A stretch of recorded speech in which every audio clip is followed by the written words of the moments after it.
tout ce que tu représentes à travers le monde. Naïbike, mitunaki pe betaki mabaku mingi pour avoir constaté mon sens pendant pratiquement 2 mois.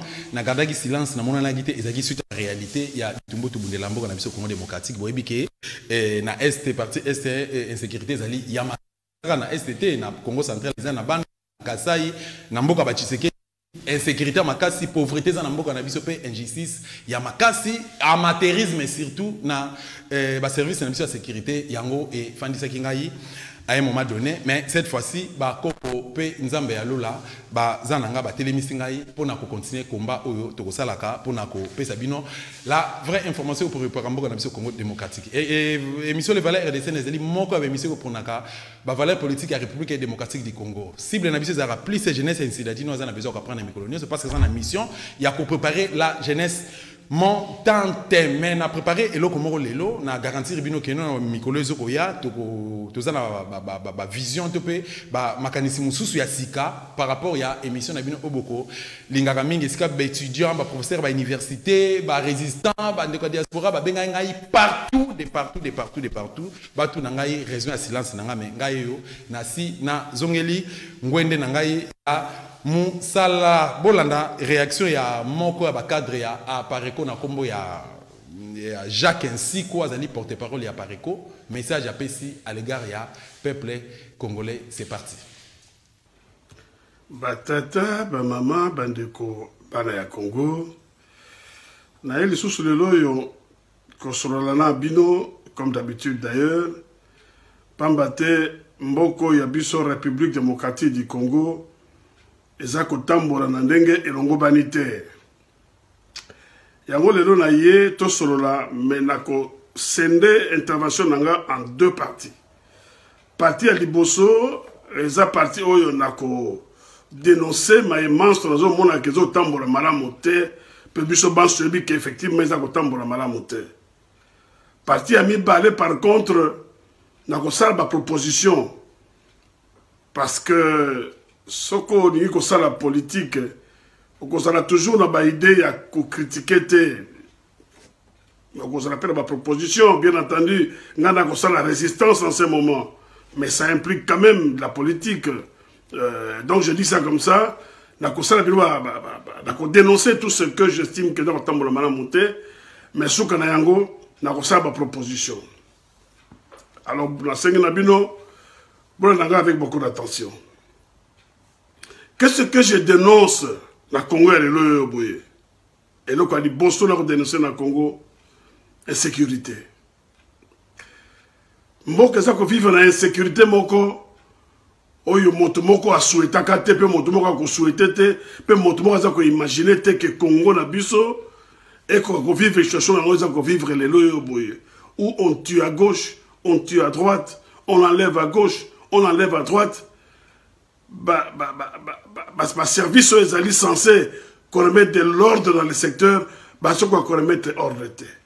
Et ce qu'on a vu na keimba moko na pensée moko réflexion moko ya général Maïla Lobaka ce qu'on moni que ba service de sécurité baza ko ko silisa les comme insécurité c'est que ba délinquants baza na kati bali parmi ceux-là même qui sont censés apporter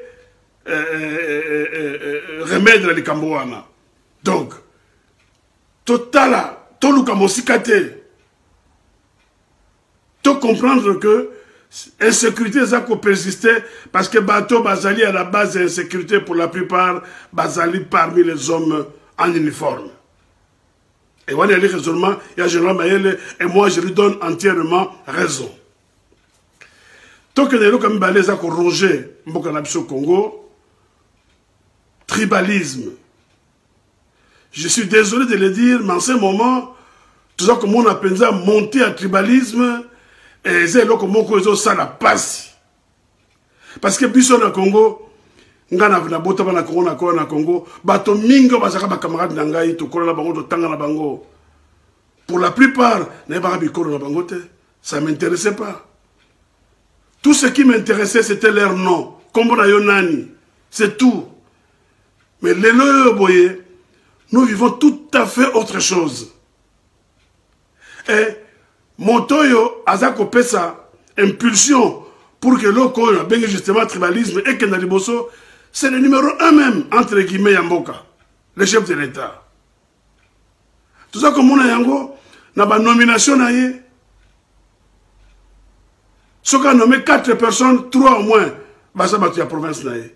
Ce qu'on a nommé 2 personnes, moko au moins, aza muta province na ye. Et ce qu'on a nommé moko, eza obe muta province na ye. Mais la compétence n'est pas seulement kassaïenne. Dans les bas Congo, il y a des compétents. Dans les bas Ndundu, il y a des gens compétents. À l'Équateur, dans les Hauts-Zaïre, dans les Katanga, naturellement dans les 2 Kasaï aussi. Mais Mokézé Abisso Banso, pourquoi vous vous focalisez sur une seule tribu? Et je ne parle même pas de la région. Hein. Je ne parle même pas de la région, mais je parle de la tribu. Et c'est là que Mokobana Congo, il faut ôter les Mélayango parce que ça ne peut pas continuer comme ça. Et là, nous avons dénoncé, parce que c'est moi et Béné, nous avons dénoncé, nous avons mis en profondeur, parce que Bilomba Soye Biango. Et là, nous avons dénoncé la famine. Nzala na Congo. Nous avons mis tout na. Quelle est la politique au gouvernement à mettre en place, toi, Zako, envisager de mettre en place pour pallier la situation? Qu'on permette au peuple congolais à sa fin.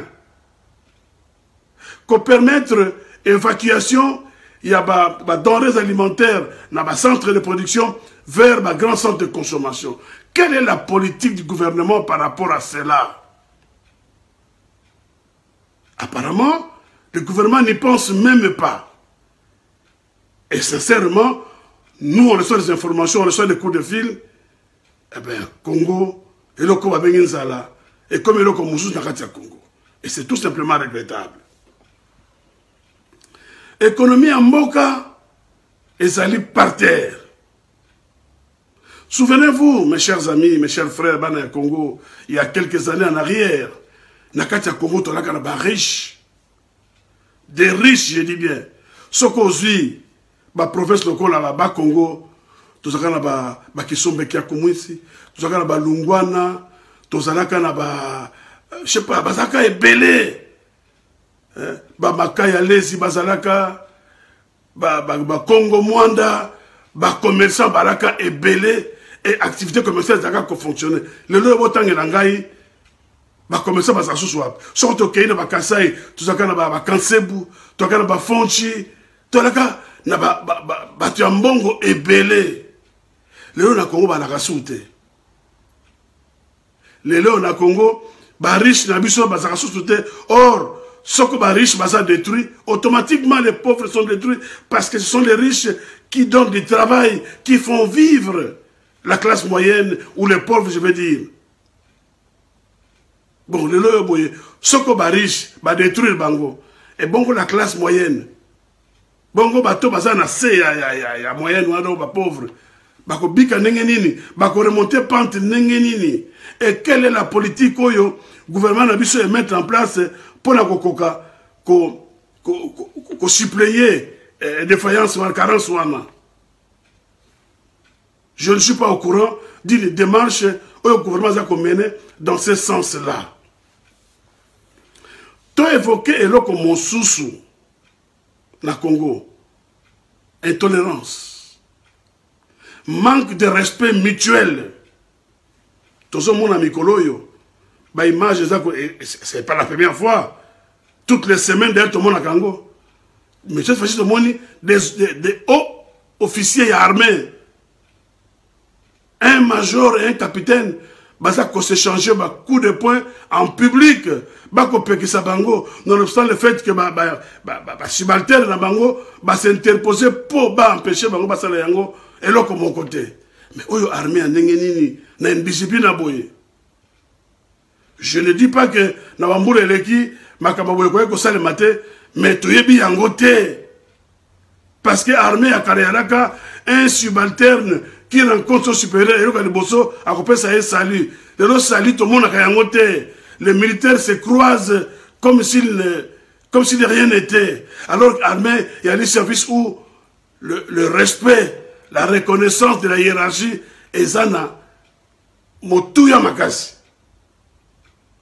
Au Komona, un civil qui tape un policier en public, et les collègues de ces policiers sont là, ils n'interviennent même pas. Mais oyo mboka ya ndenge nini? Mboko ya biso et komi boye ndenge nini? J'ai vu encore des images il y a quelques temps en arrière, un civil qui frappait un militaire.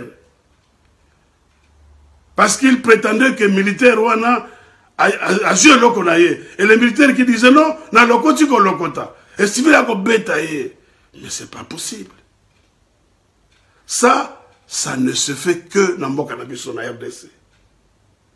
Et quelles sont les dispositions que les autorités, entre guillemets, prennent pour mettre un terme, pour remettre de l'ordre, pour imposer de la discipline dans les rangs, il y a bateau, il y a un uniforme, na habité. Dans l'Igna dénoncé comme Mosusu, où le politique gouvernement mettre en place, il y a des jeunes garçons, où il y a des soit disant Kuluna, les jeunes garçons bakokanga etalité parce que bali Kuluna. Je vais moi bien. Bazo kanga bango parce que le gouvernement a commis sur une pente raide et qu'à tout moment ça peut péter et cette population là composée essentiellement de jeunes bako kwera bango manzangé. Alors bani ko présenter bango comme étant bakuluna bakanga bango bakuma bango musika na kanya makasi c'est bisika oeza pratiquement enclavé pour passer un moyen il y a encore na Kinshasa et pourtant ce que vous avez besoin de bilanga. Mais Bukangalo dit à la bande non. Pourquoi vous commencez à la bande de thé? Vous créez la bilanga là-bas Congo. Parce que vous voyez que ce que vous avez facilement à Kinshasa. Donc, vous avez éloigné Bango pour que, au moment où le peuple a tomboka, au moment où le peuple a la soba populaire, carence à jeunes, il y a inventé les Cambouanes, dans Congo. Bon, quand c'était que Bazar est réellement Kuluna. Tout le monde n'est pas Kuluna. C'est vrai que, Badeleka Bazali, j'en disconviens. Je ne disconviens pas, voulais-je dire. Donc, mais, pour se dire qu'il y a Bango, il y a un âge, il y a un forme, ça ne suffit pas. Et puis, quand vous arrêtez quelqu'un, mais jugez-les. Jugez-les, bon, entendre sur le procès verbal, ce qu'on a sur le rango, pour montrer que réellement, après audition, après enquête, Kazak Koulouna et Solo, en ce moment-là, mais vous ne pouvez pas arrêter quelqu'un dans la rue sans conditionner sur le procès verbal. Bon, concret, par rapport à Kazak Koulouna, il y a quelque chose qui tourne pas rond. Bana Congo, Bana Kinshasa, Bofungola Miso, Baboti, Bana, Bofungola Miso, on ne peut pas arrêter vos enfants. Nakati a vu la Kinshasa prétendre que Bazaba Kuluna, Bako, Bakuna, Bakanya, Makasa Sekuna. Et puis, Nazo Yoka, Bato Kuma Kuna, Papa comme un militaire. Mais attendez, les critères pour monter comme un militaire, et que vous arrêtez qu'un ancien délinquant, bah comme c'est un militaire. Parce que ce qu'on est c'est pas délinquant. Amenu, bah dans sa délinquance. Bon, on se va passer par arme. Ça va être pire. Quelle armée aurons-nous demain? Soko bokamati bana wana bokomati bango de militaire armée ni tozana ngo ya banse kuruna qui seront armés mais la population sera vivra des moments difficiles. Donc politique pour l'état politique à l'Okuta, je souhaite que banda wana basala bakanya makase sewana bazongi sabango na Kinshasa soko réellement basali coupable eh ben ba subir ba peine na bango. Il y a prison, combien de temps il faut? 2 mois, 3 mois, 6 mois? Eh bien, va purger ma peine, va libérer Bango. Mais va quitter Kokuma Bango Kuna, prétendre que lobby, va comme ça Bango, va militaire, parce que nous n'avons pas besoin d'avoir une armée composée essentiellement de délinquants. Et on a besoin comme on a, comme je disais tout à l'heure, des officiers qui se bagarrent devant leurs subalternes. Parce que, passer dans Bango, tu es bien noté. Qu'est-ce qui c'était hier? Je ne sais pas comme officier supérieur, mais hier, ils ont été inscrits dans l'armée par rapport aux critères Nini. Donc, dans le Congo, côté Wana, tout ça l'attention. Et là, mon sous tu remarqué Mikolo yo, ce qu'on te lobby, ah bah on a balobaka. Puis ce pense yoki. Adhésion, il y a ba Rwandais Tutsi. On va bien en Rwanda, na UDPS. Et ben n'engeni. Et ben n'engeni ba Tutsi ba ko kota au ben na UDPS. Maintenant on trouve que na bino que Félix ali agent de la balkanisation. Mingi peut-être ba bandimela ki bisote. Mingi bandimela ki bisote. Mais le loyo ba Rwandais Tutsi. Bango wana 250 ba dire na UDPS. Bana Congo, to fungola miso. To fungola miso. Oyebi président Mitterrand, non Jacques Chirac à Lobaka. Notre maison brûle et nous regardons ailleurs. Notre maison brûle, mais nous nous regardons ailleurs. J'espère que demain, nous ne dirons pas que nous ne savions pas. Makamoso le kaliboso na miso na biso. Tu quoi qu'on règle en côté, tu quoi qu'on soit position mais j'espère que lobby te colobate, que tu es quitté, te colobate que tout le monde a quitté, tout ça comme mon. Donc il faut que nous fassions quelque chose pour Namboka Nabiso, c'est très important dans les Konangaï. Si quoi yo, et là on y est comme cela, pour tout quoi qu'on change Mboka wana, Moko, soulèvement populaire, il faut que le peuple se soulève pour mettre hors du pouvoir. Je répète ça tous les jours dans mes vidéos parce que j'estime que sur le jour de Tikal Yango Yango Wana. Sur le jour de Tikal Yango Yango Wana, Mboko Yabiso et qu'on amorce virage à changement par rapport à l'élection. Parce que l'élection est organisée et supervisée par les occupants. Donc, ce qui changement dans Mboka, il faut procéder d'abord, nationalement populaire, pour te pouvoir te faire remplacer Bango par un pouvoir responsable. Je dis bien, un pouvoir responsable. Soko, tu tiens en place un gouvernement responsable. Gouvernement a la mission, il y a qu'à réformer d'abord l'armée. Qu'on réforme l'armée, qu'on réforme la police, qu'on réforme le service de renseignement, qu'on mette en place un nouveau système d'enseignement, qu'on mette en place un système de santé adapté à la réalité de Nabiso, qu'on ça le recensement, il y a des Congolais, qu'on ça la paix, identification, paix qu'on dote les Congolais d'une carte d'identité. Pambate, nenge toali na Congo na biso yo, carte d'identité na kasusoute. Et ce n'est pas normal. Nyonso wana, il faut un gouvernement responsable. Et ça la mosala wana. Et que ça biso combien de temps mosala wana? Ça peut prendre 2 ans, 3 ans. C'est pas un problème. Parce que pendant ce temps, tu as jeté ma base, il y a fonctionnement harmonieux. Il y a développement en Mboka. Les lois boye Mboka Nabiso, plus de 80% de la population est dans le Sarate. Dans le Baki Nabino, dans le lobby. La deuxième partie, il y a émission Nanga, il y a vidéo Nanga, voulais-je dire, n'a que ça ma proposition. Congo, Mosala est alité. Et pourtant, pour créer de l'emploi dans Mboka Wana, c'est le Komoké. Même si c'est le Komoko. Mon colomousou na Kinshasa, j'étais dans mon bureau. Un ami est venu me voir. Il faisait très chaud. Il entre, il me dit, je suis soif, est-ce que je peux avoir un coca? Je dis, bien sûr. Nabengi, Wissi Nanga, il me dit, il y a la coca pour moninga Nanga. Monsieur Wana, il y a coca, na décapsuleur, il y a un tunnel, mais verre et aliwabi. Il y a un patronat sur verre. Il dit, il y a quelque chose dans le verre. Le temps qu'il est parti chercher un verre, comme ça, d'instinct, Kakaboué, n'a jeté coup d'œil sur la bouteille, n'a mon local est là, comme moi, j'ai la bouteille, wana. Papa n'a pas fait, papa, c'est la moquée. Nous avons bien bouteille, wana. Qu'est-ce qu'il y avait dedans? Un journal. Moi, il fait un journal. Plier yango, continuer à mon langue. Pour quelle raison, je ne sais pas. Mais comme Milangi, il y a masanga na coco, ba réutiliser yango, ils ont dans usine, ba laver yango, et puis ba recharger yango masanga. Eh ben, c'est bout de journal, et croyez qu'au bimate, et tika nakati parce que vimbi, c'est un petit papier, et vimbi, et ba recharger masanga nakati. Et vous comprenez que ce qu'on monte à Melaki masanga wana, ba bouya journal wana, qu'est-ce que ça pouvait faire? Donc, par rapport à yango, on peut trouver une formule pour créer de l'emploi. Et c'est en quoi faisons? En disant, dans la société, ma brasserie, nous, c'est Kinshasa, il y a Congo. Je dis bien, il y a Congo. Que tu peux, par exemple, 2 ans,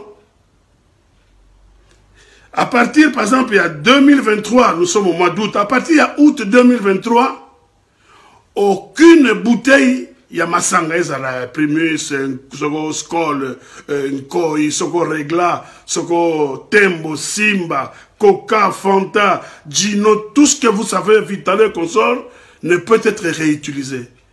Iboko tia Masanga, na ba bouteille, il y a Sika. Alors imaginez-vous, combien de bouteilles l'abradiment à produire par jour, pas de bouteilles. Combien de bouteilles à produire, il y a Primus, il y a Nkoi. Combien de bouteilles il y a pour du Skol? Combien de bouteilles il y a Sogi Castel, il y a tout Sogonini? Combien de bouteilles il y a Coca Fanta? Combien de bouteilles il y a Vitalo et consort? Prenons une moyenne de 12 millions. Une moyenne de 12 millions de bouteilles par jour. Ce que vous voulez créer, usine, je prends la ville de Kinshasa seulement, hein, dans le premier temps. Vous créez une usine pour fabriquer 12 millions. 12 millions, vous comptez dans la casse. À Tokena, 14 millions de bouteilles par jour. Une usine vous a créé dans Kinshasa. Et ce que l'usine a créé pour fabriquer 14 millions de bouteilles, eh bien, combien de personnes dans Kinshasa maintenant, rendez-vous compte que la brasserie est allée la ville de Kinshasa dans toutes les régions. Il y a RDC, nous avons des brasseries. Et ce qu'on a dans toutes les régions, on a délai il y a 2 ans, on a créé une usine de fabrication de bouteilles, parce que la matière première, c'est le sable. Nous en avons au Congo, ce n'est pas compliqué. Ce qu'on a créé une usine, et que l'usine est parvenir, qu'on engager, au moins 2 millions de personnes. Je dis bien pour tous les Congos. 2 millions de personnes sont comme misala dans la usine. Impact dans la. Donc 2 millions de personnes dans misala. Considérons que une famille peut être composée d'un père, d'une mère et d'un minimum de 2 enfants. Ça fait 4. Donc 2 millions fois 4, ça fait 8.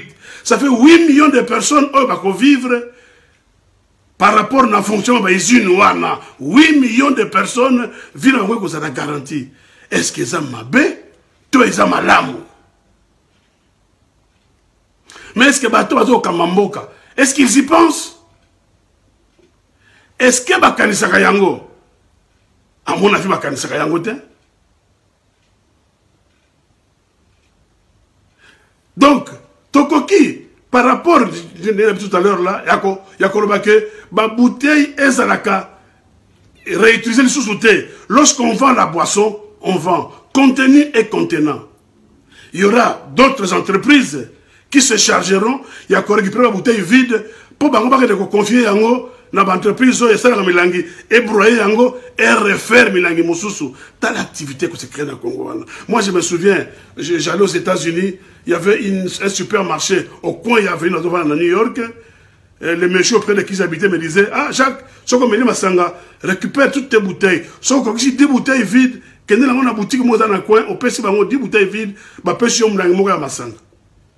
Voilà. Les gens, bako boka jamais milangi na balabala. Bako récupérer yango dans l'espoir que bakenda ba récupérer bouteille mo masanga. Ça s'appelle de l'ordre, de l'organisation. Au moni, bon défendre santé à bateau, mais conséquence yango, vous créez de l'emploi. Tokende lo kami balé. Ba condition de vie na Congo. Les gens vivent dans des conditions de promiscuité, bandako délabré, ba toilette kolobate, ba soukona ba bikoso. Ce que l'État lobby à investir la construction, dans le domaine, il y a construction, il y a habitation. Domaine à construction. L'État comme ça, par exemple, bon, toujours exemple, hein, ville locale, Kassavoubou. Je prends un exemple comme ça. La ville de Kassavoubou. De telle avenue à telle avenue, n'a pas si bien une année, Banda on a nyonso na kosomba yango parce que c'est l'État peut s'imposer comme ça. Na kosomba yango, na kopesa bino mbongo cash, boke de kotonga banda pas mususu, quartier wana to buka yango, to reconstruire ba nouvelles habitations pour la battre. Mes chers amis, si vous construisez à Kassavoubou, na Lemba, na Limete, un peu partout dans la ville de Kinshasa, et un peu partout dans le Congo, parce que Kinshasa n'est pas le Congo. Vous construisez dans le Congo, c'est-à-dire que l'État investit de l'argent dans le domaine de la construction. Bon, yebi, nous avons des ingénieurs en construction. Na Congo, nous avons des ingénieurs techniciens, électriciens, électroniciens et tout ça. Nous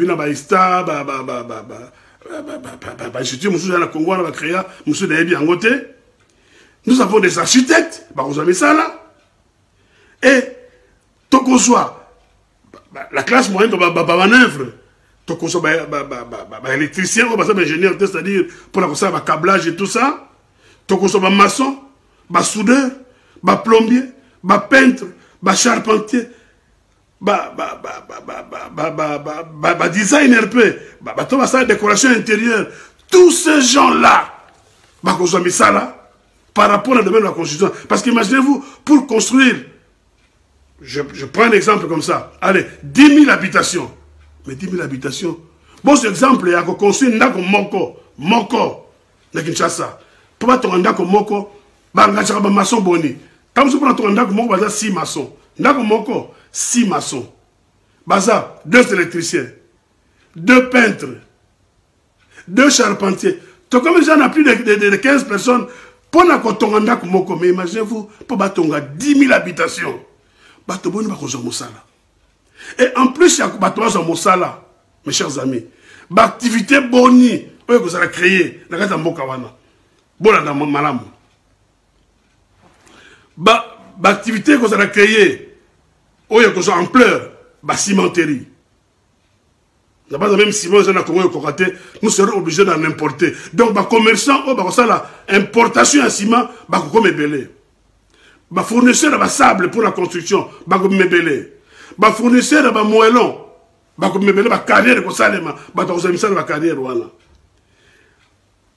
l'entreprise de la peinture, le matériel électrique, le matériel de la plomberie, la scierie pour la mabaya, la sanitaire, c'est-à-dire la salle de bain, le lavabo, la toile, la WC, tout ça, le vendeur d'ango, la kenkaeri, bonne comme ça dans Congo. Service mécanique général, la barre de fer, bateau baroteka batol, ba jardinier, ba dépôt à vente à bois, boni et salema pour secteur où on est à construction et prendre réellement corps et son ampleur. Mais nous sommes sur la pour nanine. Volonté politique dans la réalité. Volonté à côté de Mboka. Il y a qu'on remettre le peuple dans la de Siganaye et salité. Bana Congo. Volonté, réalité. C'est-à-dire que l'autorité n'a pas se dire la population, oh ben on s'en fout. Assez de briller naïe. Assez de briller naïe. Et pourtant, l'État a zaliwana pour la construction du peuple naïe. Bon, t'as dit la bague de Bandelia, ce qu'on te lobby, tout remettre en état, ne serait-ce que la route de dessert agricole. Beaucoup sont en tracteur, beaucoup ont tapé la route de dessert agricole. Et ça n'a pas asphalté. En terre battue, mais bien entretenue, et avec du matériel aidant, pour pouvoir entretenir l'ango. Mais, bato boni bakozonga na kosala bilanga parce que la yebike na ko lona biloko nanga na ko évacuer on fait ba grand centre pe na koteka yango bato boni bakozwa misala ba chauffeur bato ba commerçant ba grand camion pour na ko évacuer ba biloko wana mais Congo kozonga en état na petit exemple mon sousou parce que je voulais en donner 3 Congo, c'est une richesse qui est belle, c'est un petit exemple là déjà. Investisseur, toujours comme investisseur. Toujours comme investisseur, c'est pas rien, bakoya bango moko. Motumo koya robi, ngana investir dans le domaine ya bois. D'accord. Olingi, on investit dans le domaine mabaya de Kambouté. Mais corriger akaka moko. Oko créer sieri na yo na kati ya Congo. Oko exporter ba produits finis et à la rigueur de produits semi-finis. Oko exporter ba grume te. Bo pesi ba facilité pour na fonctionner malamu, n'est-ce pas? Eh bien, à créer sieri na ye na kati ya mboka. Bato boni bakozo misala. Akoso ba commande les banda, bako tailler ba mabaya wana kati ya Congo et pour exporter yango atina ba fournisseur na ye akofuta taxe à l'exportation. Bon boni ekota na ba fisc. Bande ko ngai. Botala bakamata ki 57 millions bakeko kabela chef vieillard de soko comme na soko oyo ya la posali comme na ele libanais na basama kabla ba caméra wana 57 millions, excusez-moi. Eh bien, 57 millions wana soko ba pesa ki entreprise. Je prends un exemple. L'entreprise à Congo, CAZA Ezali, Safrica Seali, Occitan Beto Yali, bon pesa ba marché à construction ba maison, ba de konangai, ba to boni banga ba so misa na Congo. Boni ba lingi ba so misa na Congo. Bah, ingénieur en construction, bah, ingénieur électricien, bah, manœuvre, bah, maçon, bah, peintre, bah, charpentier, bah, soudeur. Et puis, bah, entreprise, bon, il y a qui se crée pour la fabrication, il y a bah, porte, fenêtre et consort. Bon, il y a qui se crée, mais bon, préférez mon wana, bon, c'est un Jamal, voilà, le nom me revient, bon, c'est un vieillard à Jamal, bah, n'a qu'un souka wapi. Alors, bah, na Congo, nabino, Congo wana ekoki kobonga ekoki kotambola. Soko pouvoir en place yali responsable, pe zali animé, ya bonne foi. Yango na bino to benga na bato baza ko prétendre ko diriger Congo parce qu'ils n'en ont pas de capacité et ils n'ont pas la bonne volonté. To tia en place un gouvernement responsable. Et les personnes qui vous parlent Bissobati à Pareko, nous sommes parmi ceux-là qui sont responsables. Mais, tous à 50 de peuple, après ça tombe. Abenga la batoana, Bissoto ya kozabo continent, Mokawana, to mettre d'abord un terme à l'occupation, et to simba pouvoir dans Mokawana, pour Tota Moussamboka, la nègre autour de. La pesika quelques détails, moi, 2, 3 petits domaines, et pourtant, le domaine, ezali ebele oyo toyeko tambusa nango mboka oyo peuple akoki kozala nango mosala oyo toyeki korenflue na yango bakese à l'état pour tomatisa mpe budget ya mboka na biso. Mais apparemment ndenge na bino na bino côté gouvernement eloko moko yali te makambo nalobi awa nayebi te il faut bima na université nini po ozala na volonté ya kosala yango po comprendre yango bon sens tout simplement. Ce que vous avez un bon sens, au côté en place, makambo na tolo bawa. Ko fabriquer ma bouteille, il y a Sikandé et contre la usine. Ko construire ma route de l'essai agricole, ko tia domaine la construction en marche, ko construire bandako pour la population, bandako que vous avez mis en location, batalo ba fouta bandako wana parce que de l'autre côté bazalo ba misala où ils allaient créer, et ben na Congo to fongo la miso. Bazalo li ko faire croire biso que Congo Nini bosalaka, bobibi na ba élection, mbana mo bani ko ba élection oye koya. Donc on ne parle que des élections dans ces pays-là. Et maintenant il faut comprendre que il faut to bossa pendant un certain temps comme élection parce qu'avant de commencer l'élection, il y a des préalables. Et ces préalables là, ce que tout le monde qui est fonctionné, c'est alors que nous parlerons des élections. Donc bana Congo 2023, quand je vois des gens qui parlent de 2023, je m'en moque. Toi, la TINA va l'élection en 2023. Parce que l'élection, il y a organisée et supervisée par les étrangers qui nous occupent. Et donc, il faut d'abord, comme préalable à Liboso, te mettre un terme à l'occupation, bongo, te passer dans la phase Moussous. Voilà. Donc, on a qui n'a pas consommé bino, tant qu'on a moqué, n'a pas ça vidéo mon été, n'a pas débordé moi moqué, mais ce n'est pas grave, il le fallait, parce que ma camon a qui n'a pas consommé bino, et ça là qui, tout de même important. Voilà. Donc, bah, Congo, tout est les pour le soulèvement populaire, toi la sous-pongité, bah, boti, tout ça l'attention, bah, n'a pas au Kangabango, bah, au Kumba Bango, n'a qu'à n'a qu'à c'est, soi-disant, bah, Kuluna, parce que balingi bana ko na Kinshasa pour ba yebi que bangonde mokolo to décider to tellement biso peuple bangonde ba ko simba révolution wana yango baza ko évacuer bango malembe au fur et à mesure na kata fila Kinshasa mais ba kosi na Kinshasa wana ba peuple ba libélé et le Congo ce n'est pas seulement Kinshasa bon lo boya Kinshasa bon boya ba Congo bon ya Bandundu bongo ya Katanga bongo ya ba Kivu Misato bongo ya kata Kasai bango moko bokena bango wapi.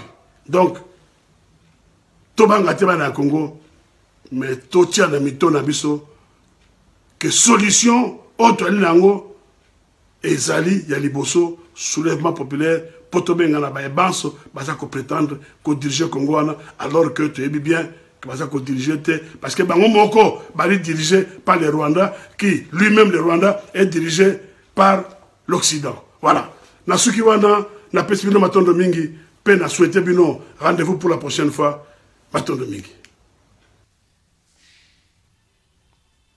Voilà, nakanze sepeli sinon ba Congolais topé bandeko nyonso bo soutenara émission oyo ba fidèle émission oyo. Merci pour na soutien na bino. To landinga na bino ensemble oyo zaki réaction ya ndeko oyo Jacques Siko azali porte-parole ya Pareco mouvement oyo zaki créé pour na kobunda pour na kaka raison ya libération mboka na biso République démocratique du Congo prise en otage et pas ya baini ya mboka na biso Congo démocratique bana ekolo Congo démocratique mboka ezali kotambola malamu te total la social ya bana mboka monsieur Chilombo a prometaki gratuité na cinéma de base mais total la atongi combien d'écoles à réflexionner combien d'écoles et à garantir combien pour na salaire ya ba enseignant ba frais de fonctionnement ezali te gratuité et kozala assurer ndengeni total la qualité enseignement bana ba otanga na ba condition nini bana ba fanda na mabele bandeko nanga ba enseignant ba papa nanga ba enseignant ba maman na biso ba enseignante na ba condition nini obino ba okende na musala ndeko fanda na Kimbanzeke ake kotangisa na Nsele ndeko fanda na Njili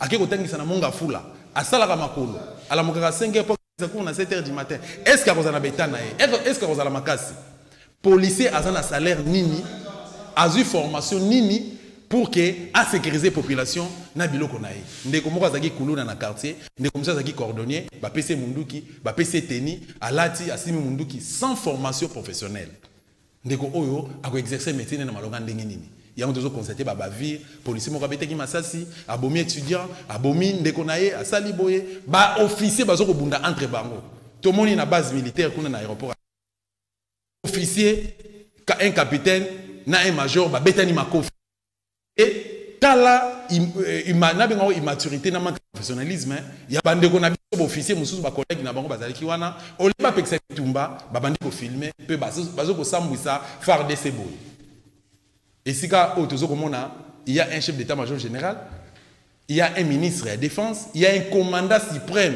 il y a armée dans la police mais tozo komona immaturité tozo komona trop de bavires à l'égard il y a bandeko esengeli ba sécuriser ba frontière ya mboka na biso bandeko esengeli ba sécuriser population na biloko na bango ndeko na biso aucun député aucun ministre aucun sénateur aucun gouverneur même un président de la République toyoki déclaration moko te ezaka ke non donc esila akaka boye esila na okaka boye ndeko akufaka bakataka biteni comment je crois Laetitia quelque chose comme ça ndeko mususu étudiant kaka na Inde na New Delhi Babomaye boye.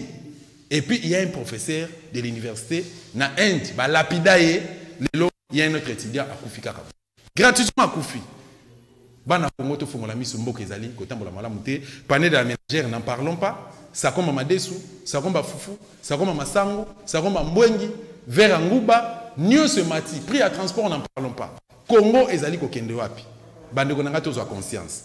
Unité entre frères congolais pour tout le cas sauver mboka na biso boke balelo na place ya batu baluka ba solution moko responsable pour nous défendre l'intérêt mboka na biso bande bazo préférer ko bunda nana président seni nana la président seni passer on a sali boye sangwa na sali boye distraction totale boya ko région de résistance to parler langage moko, to défendre ba raison, na ba cause zali noble pour nous libérer mboka na biso République démocratique du Congo.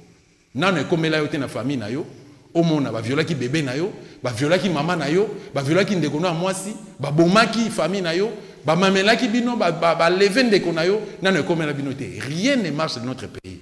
Bandeko na nga to sosola. Congo ezali mboka ya Kimbangu, Congo ezali mboka Mobutu, mboka Kasavubu, mboka Lumumba, mboka Bolikango, mboka Malula.